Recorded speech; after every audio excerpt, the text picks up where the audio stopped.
En este clip hablaremos acerca de las lesiones de meniscos o lesiones meniscales. Es un tema bastante interesante, ya que en realidad en la rodilla pues es una de las lesiones más frecuentes que podremos encontrar, en especial en deportistas. Aunque en muchas ocasiones la lesión puede generarse sin necesidad de que el paciente practique algún tipo de deporte. En muchas ocasiones pueden ser accidentes al hacer algún tipo de giro rápido, caerse, incluso bajarse de algún automóvil, o llega a ocurrir que puede pasar, por ejemplo, que tenga alguna fuerza externa, ¿no? Por ejemplo, que se resbalen en alguna zona en nuestro paciente, una ola en el mar, etcétera, etcétera. Sin embargo, no todos los casos que nosotros encontramos o identificamos como una meniscopatía van a convertirse en un proceso quirúrgico obligatorio. No todos los casos, porque en ocasiones podrán presentarse situaciones donde solamente tengamos un bloqueo meniscal, que es bastante interesante.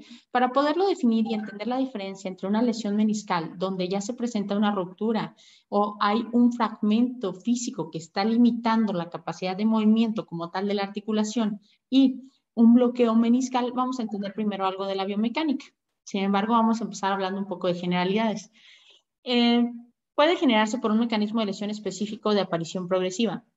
La aparición progresiva, bueno, primero, vamos a identificar muy bien esos dos términos. Tenemos la lesión aguda o traumática, donde tenemos bien definido el mecanismo lesivo. Sé que me caí, sé que estaba jugando algún deporte, giré, sentí que algo otro no, y a partir de entonces siento un dolor, siento una lesión, siento una disminución de mi capacidad funcional. ¿Okay? Esa sería una lesión de tipo aguda. Mientras que la lesión progresiva es algo que empieza a aparecer de repente y poco a poco va incrementando el síntoma y te va incapacitando aún más.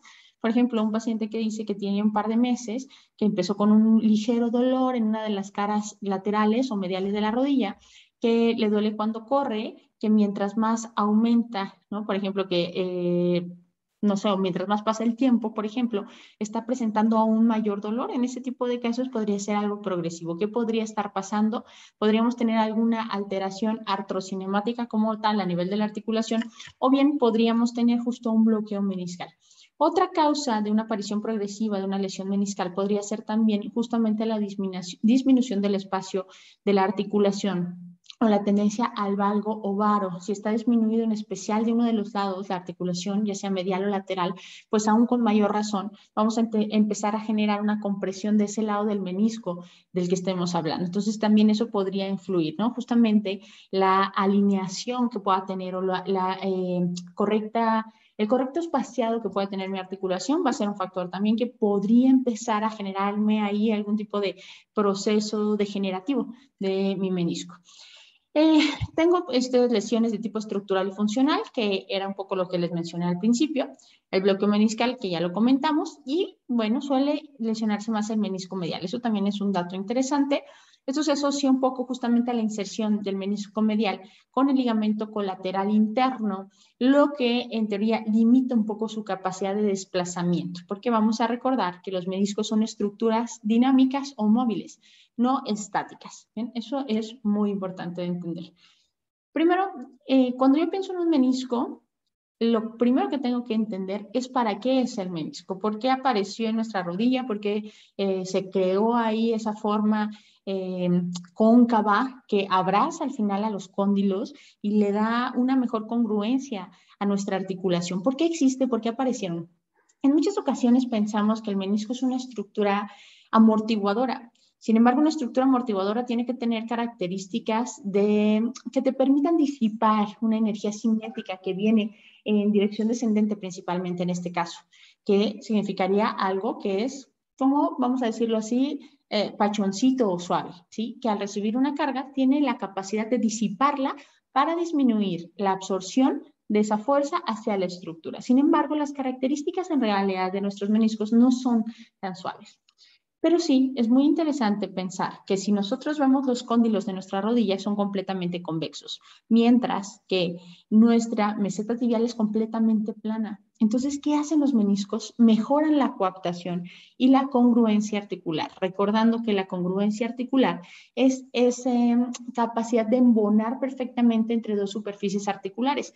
Cuando yo tengo una superficie articular cóncava y tengo una superficie articular de tipo convexa y estas embonan y parecen que están hechas una para la otra, es que son congruentes. Cuando tengo una superficie convexa y otra convexa, son cero congruentes. Cuando tengo una cóncava y una medio convexa, por decirlo así, son semicongruentes, ¿ok? Entonces, los meniscos lo que hacen es dar congruencia. ¿Y de qué me sirve esa congruencia y esa mejora en la capacidad de coaptación articular?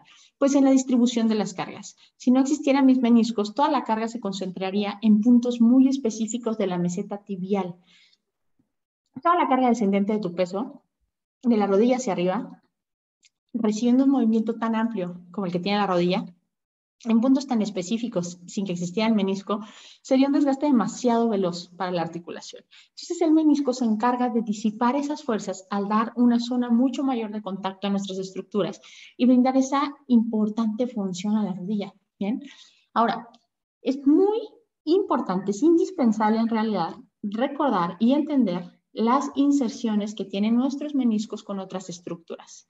¿Qué inserciones van a atender y por qué van a ser importantes? Porque ya dijimos que los meniscos son estructuras móviles o dinámicas, pero para que se muevan, pues evidentemente tiene que haber algo que las mueva, porque sabemos que el menisco per se no tiene capacidad de movimiento independiente, ¿no? No es autónomo y decide moverse. Hay algo que lo mueve. Y para esto va a haber dos mecanismos que van a mover a tu menisco. Va a haber un mecanismo pasivo y va a haber un mecanismo activo, ¿bien? Entonces, primero vamos a entender con qué articula. O con qué, más que articular, converge o tiene uniones o tiene inserciones. ¿Bien?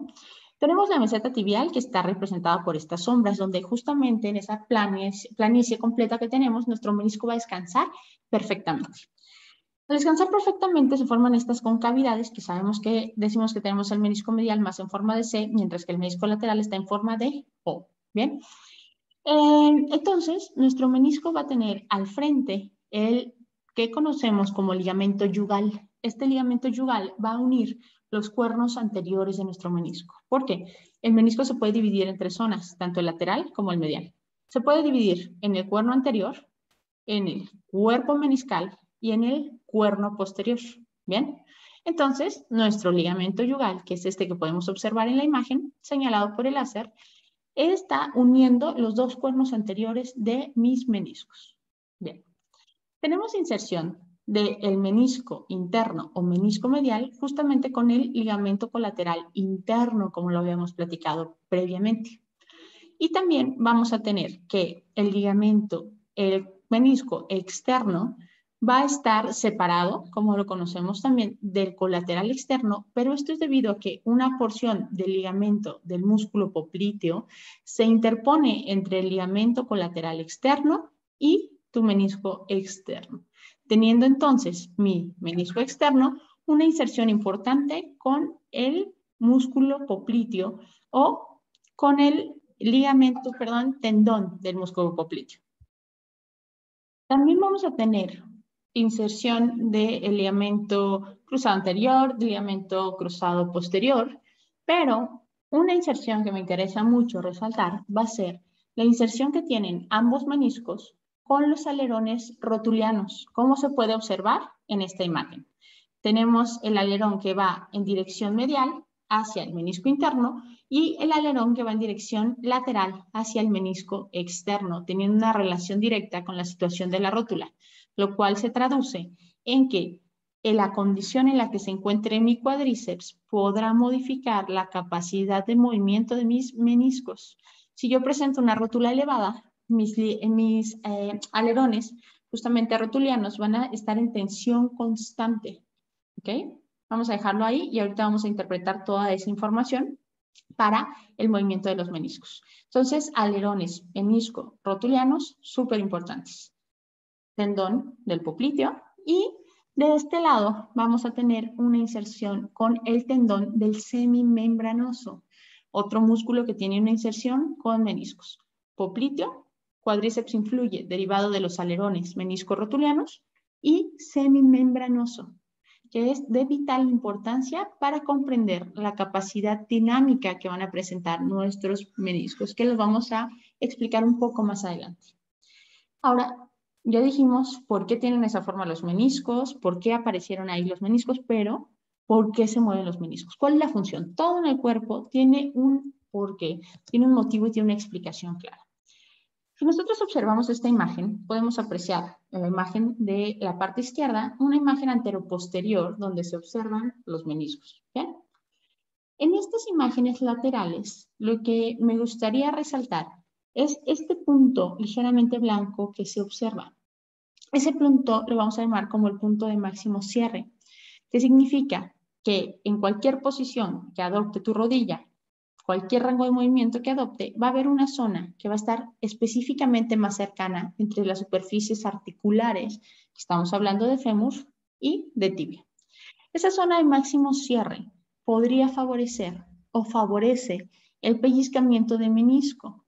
Cuando tú haces una flexión y extensión de tu rodilla, los meniscos se van a deslizar hacia anterior y posterior, dependiendo qué movimiento estemos realizando, justamente con el objetivo de escapar del punto de máximo cierre y evitar que se machaquen.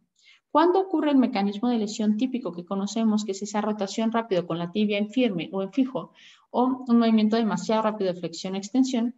Cuando el menisco no alcanza a escapar de la zona de máximo cierre, queda en medio, lo más gordito de tu menisco, se pellizca, se machaca y se lesiona.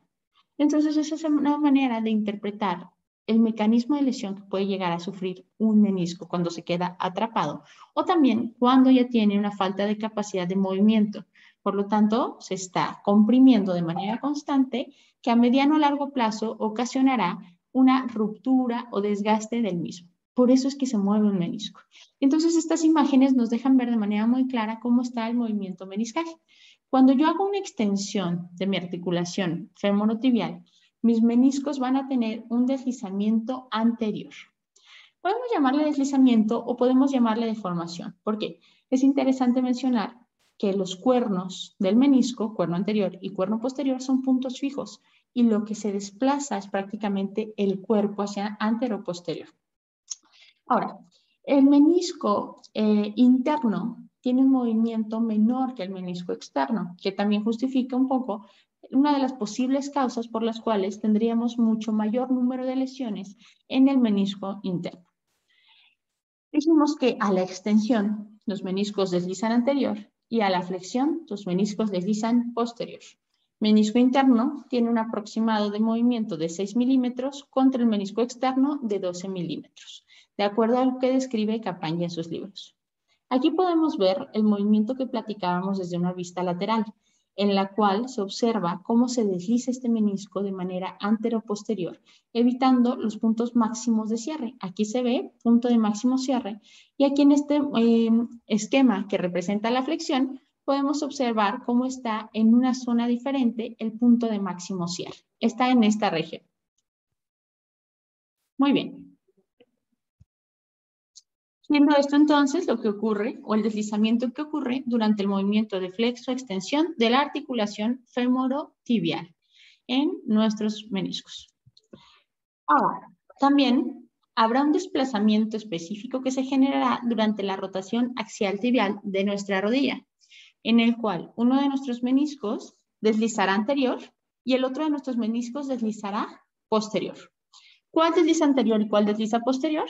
Para no olvidarlo, podemos recordar siempre que el menisco que deslizará anterior será el menisco del lado hacia donde rota la tibia. Si tú haces una rotación axial tibial externa, el menisco de ese lado hará un deslizamiento anterior. Si tú haces un deslizamiento axial tibial interno, el menisco interno hará un deslizamiento anterior. Y a nivel mecánico, eso se traducirá como el menisco que descansa. Cuando nosotros pensamos en pruebas específicas ortopédicas que ayudan al diagnóstico de una lesión meniscal, podemos recordar como, por ejemplo, durante McMurray o Apley, el movimiento que realizas para favorecer el estímulo doloroso del menisco que vas a valorar es con una rotación axial tibial contralateral al menisco que valoras. Porque el menisco de ese lado, si tú haces una rotación externa, dijimos, el menisco externo sale hacia anterior y por lo tanto el menisco interno desliza hacia posterior. El menisco que desliza hacia posterior mecánicamente aumenta la compresión y la carga que va a recibir, siendo esta una manera de estimular y generar un estímulo doloroso específico sobre la zona. Por lo tanto, mecánicamente descansará el menisco que desliza hacia anterior durante las rotaciones axiales de la tibia. ¿Bien? No esto durante la flexoextensión natural, pero sí durante los movimientos de rotación axial tibial. Y eso es bastante importante de recordar, tanto para las pruebas de compresión o más bien que te van a favorecer presentar el síntoma, que son justamente este tipo de pruebas que mencionamos, como para mejorar o aliviar los mismos.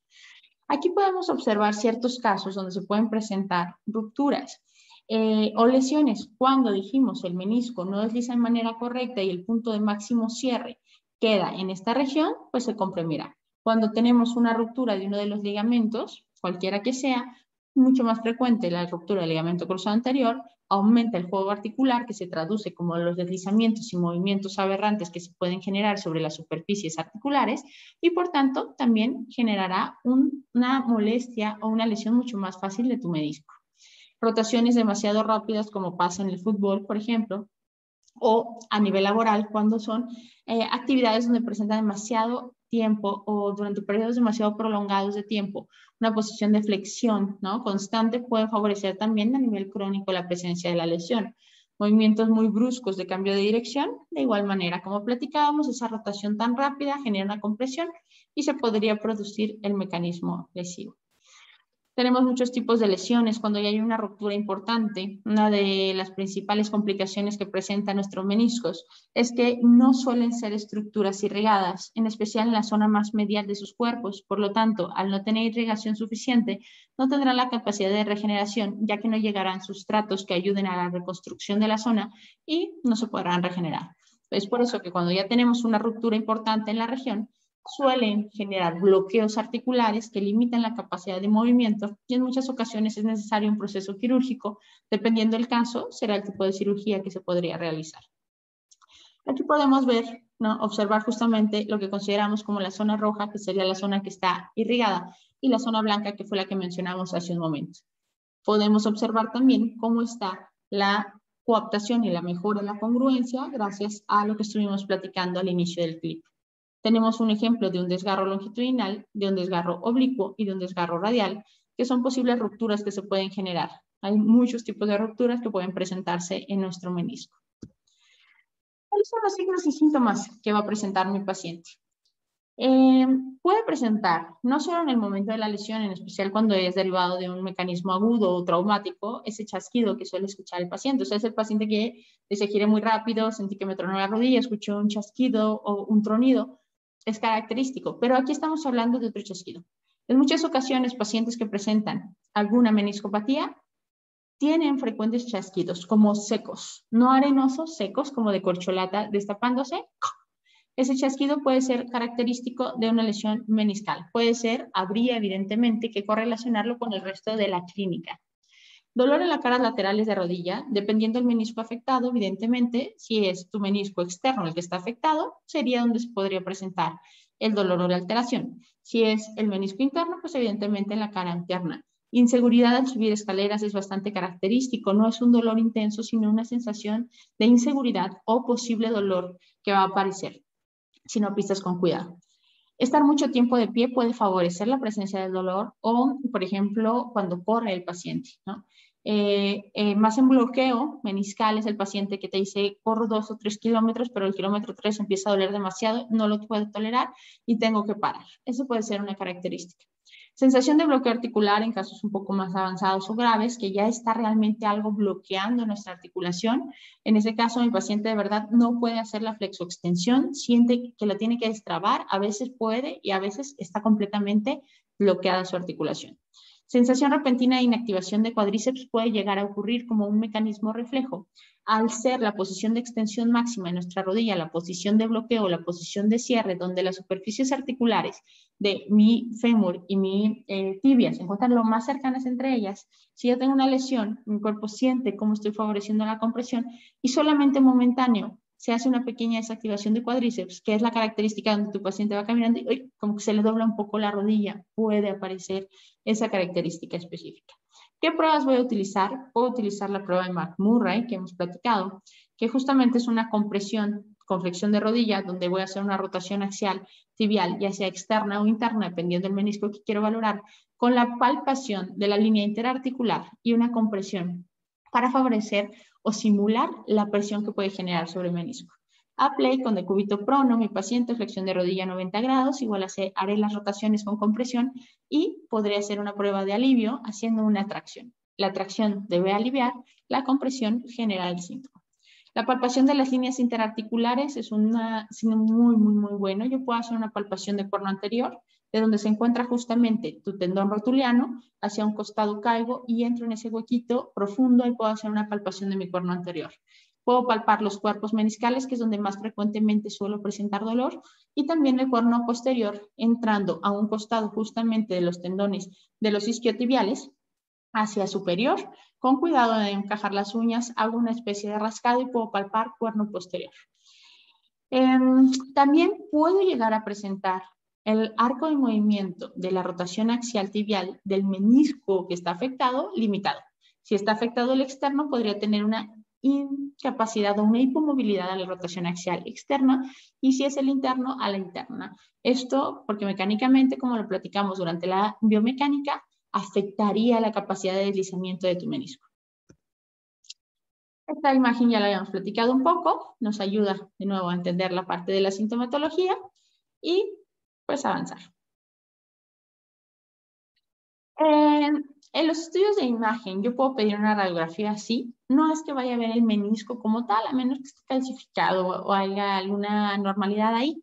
Pero en realidad lo que sí puedo observar es una disminución del espacio de la región que se puede estar presentando. Si yo veo una radiografía así, casi puedo estar segura que hay una afectación meniscal, aun cuando no esté teniendo un estudio de imagen que realmente me lo muestre.